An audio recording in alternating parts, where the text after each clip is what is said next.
Hello aspirants, जैसा कि आप सब जानते हैं कि हमारी हरियाणा जीके के मोस्ट इम्पोर्टेंट टॉपिक्स की सीरीज चल रही है, जो कि आपके हरियाणा के उन सभी एग्जाम्स के लिए बेहद इम्पोर्टेंट है जिनमें हरियाणा जीके के क्वेश्चन पूछे जाते हैं। तो चलिए आज की क्लास में हम हरियाणा जीके की सीरीज को कंटिन्यू करते हुए कुछ ऐसे मोस्ट इम्पोर्टेंट क्वेश्चंस लेंगे जो अब तक के एग्जाम्स में या तो पूछे गए हैं या फिर जिनके आने की संभावना है। तो देर ना करते हुए स्टार्ट करते हैं आज की हमारी क्लास। हमारा पहला क्वेश्चन है कि सैंधव स्थल भगवानपुरा, सैंधव जो हड़प्पा जो स्थल है जिसको हम सैंधव स्थल, हड़प्पा को सैंधव सभ्यता भी बोला जाता है, तो सैंधव स्थल भगवानपुरा कहाँ पर है? ये है कुरुक्षेत्र में। सैंधव स्थल भगवानपुरा कहाँ है, कहाँ पर है? वो है कुरुक्षेत्र में। इसके बाद आता है कि प्राचीन इतिहास का अंतिम हिंदू राजा, प्राचीन इतिहास का अंतिम हिंदू राजा कौन है? वो है हर्षवर्धन। प्राचीन इतिहास का अंतिम हिंदू राजा है हर्षवर्धन। महाभारत के द्रोण पर्व का उल्लेख, महाभारत के द्रोण पर्व का, कौन से पर्व का उल्लेख? द्रोण पर्व का उल्लेख किस गणराज्य में किया गया है? कुणिद गणराज्य में। आप मुझे यहाँ पर ये बताइए कि जो महाभारत के बाद है गणराज्यों को कितने भागों में विभाजित किया गया था? तो मैं आपको बता देती हूँ कि महाभारत के बाद गणराज्यों को 4 भागों में विभाजित किया गया था। कुणिद गणराज्य, योद्धे गणराज्य, अग्र गणराज्य और अर्जुनायन गणराज्य। और मैंने अपनी लास्ट की वीडियो में इन गणराज्यों की आपको राजधानी भी बताई थी, तो आप जाकर लास्ट की वीडियोस को देख सकते हैं। बनावली कहाँ है? जो सैंधव सभ्यता का जो स्थल बनावली है वो कहाँ है? वो है फतेहाबाद में।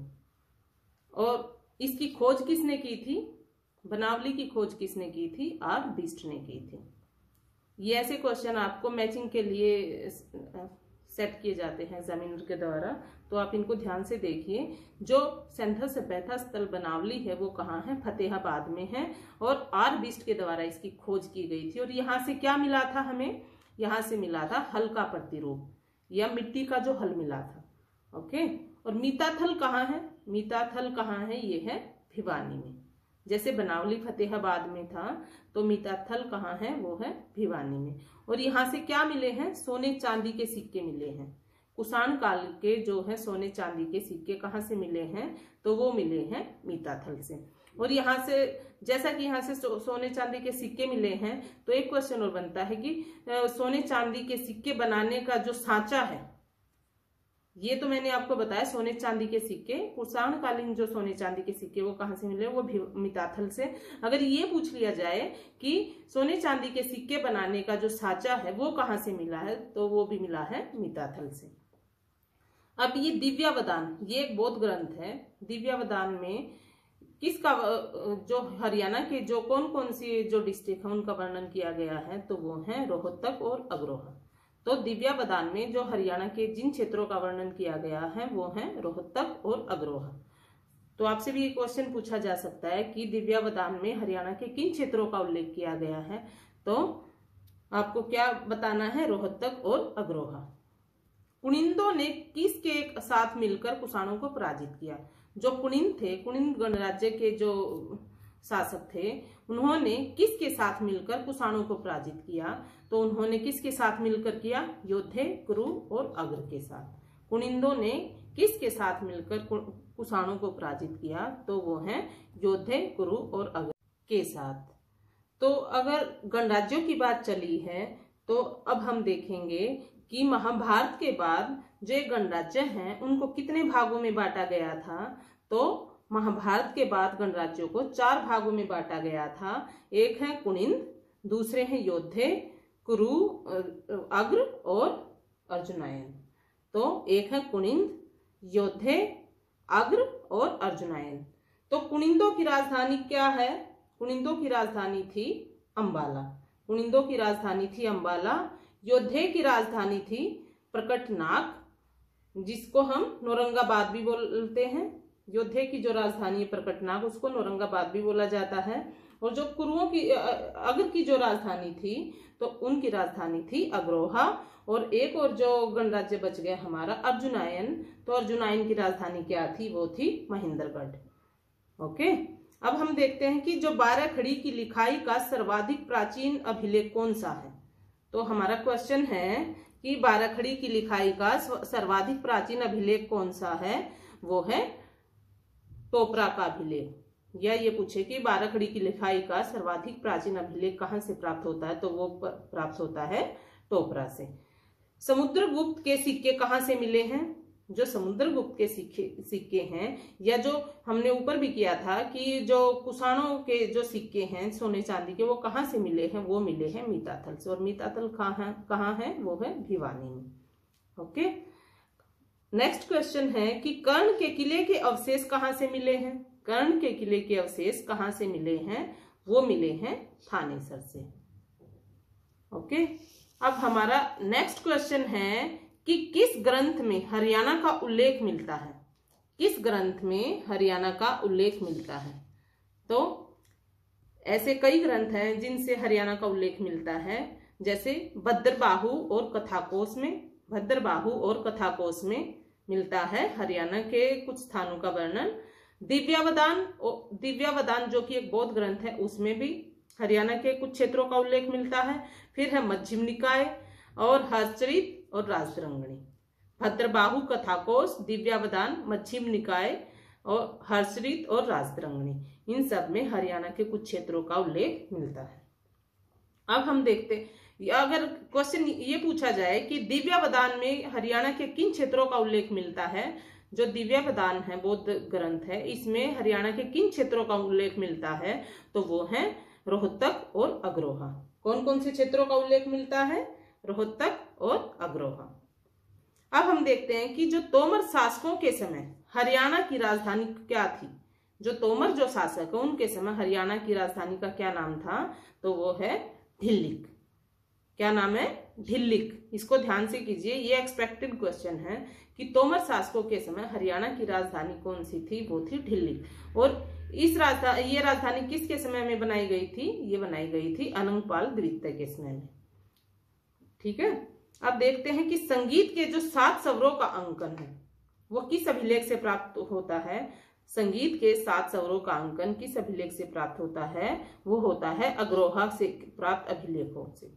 ठीक है, तो जो अग्रोहा से जो अभिलेख मिले हैं उनसे संगीत के 7 स्वरों का अंकन प्राप्त होता है। महाभारत में जो नकुल है, जो 5 पांडव थे उनमें जो सबसे छोटे से जो 2nd नंबर का था नीचे से, वो उसके द्वारा जीते गए क्षेत्र कौन से हैं, वो हैं रोहतक और सिरसा। महाभारत में नकुल द्वारा जीते गए क्षेत्र अगर पूछ लिए जाए तो वो हैं रोहतक और सिरसा। और ये जो घटना है, जो ये इन्होंने रोहतक और सिरसा को जीता था नकुल ने, इस घटना का वर्णन किस में किया गया है। इस घटना का वर्णन किया गया है नकुल दिग्विजयम शीर्षक में। नकुल दिग्विजयम शीर्षक में।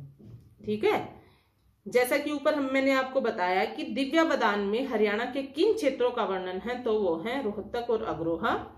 लेकिन यहाँ पर नकुल दिग्विजयम ये शीर्षक है, ना कि दिव्यावदान। ये कोई ये कोई भी मतलब ये पुस्तक नहीं है, पुस्तक का नाम नहीं, ये है शीर्षक का नाम, नकुल दिग्विजयम शीर्षक। तो नकुल दिग्विजयम शीर्षक में महाभारत के नकुल द्वारा जीते गए 2 क्षेत्रों का वर्णन है, जो है रोहतक और सिरसा। एक क्वेश्चन बनता है कि किन 2 नदियों के मध्य स्थित क्षेत्र को ब्रह्मवर्त कहा गया। तो जो हरियाणा को जो ब्रह्मवर्त बोला जाता है, तो ये नाम मतलब कि किन 2 नदियों के मध्य स्थित क्षेत्र को दिया गया है, तो वो है सरस्वती और द्रस्तती। किन 2 नदियों के मध्य स्थित क्षेत्र को ब्रह्मवर्त कहा गया, सरस्वती और द्रस्तती के मध्य का जो क्षेत्र है उसको ब्रह्मवर्त कहा गया। और ये वर्णन किसमें है, ये वर्णन है मनुस्मृति में। किसमें इसका वर्णन किया गया है, मनुस्मृति में।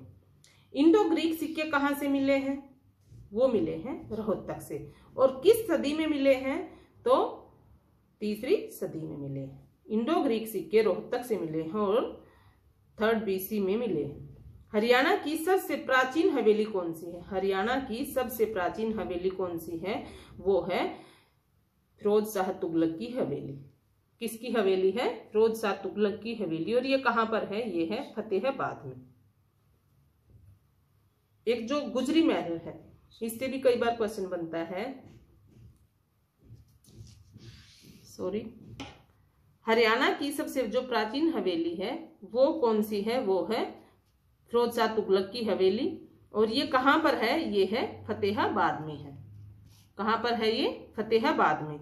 अब एक जो गुजरी महल है, इससे कई बार क्वेश्चन बना है। तो गुजरी महल किसके द्वारा बनवाया गया? ये भी बनवाया गया फिरोज शाह तुगलक के द्वारा। और कहां पर बनवाया गया? हिसार में। अगर ये क्वेश्चन पूछ लिया जाए कि गुजरी महल किस रंग के पत्थर से बनाया गया है, तो ये बनाया गया लाल बलुआ पत्थर से ये बनाया गया है। और किसके द्वारा बनाया गया? फिरोज शाह तुगलक के द्वारा। और कहां पर बनाया गया? हिसार में। तो इस क्लास में हमने कुछ ऐसे इंपॉर्टेंट क्वेश्चन किए जो कि एग्जाम्स में पूछे गए हैं या फिर ये पूछे जा सकते हैं। तो इनको अच्छे से आप याद कर लीजिएगा।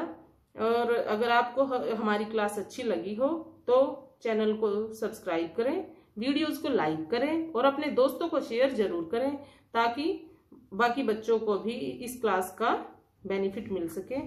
तो मिलते हैं आपको अगली वीडियो में कुछ और इम्पोर्टेंट क्वेश्चंस के साथ। तब तक के लिए गुड बाय, थैंक यू।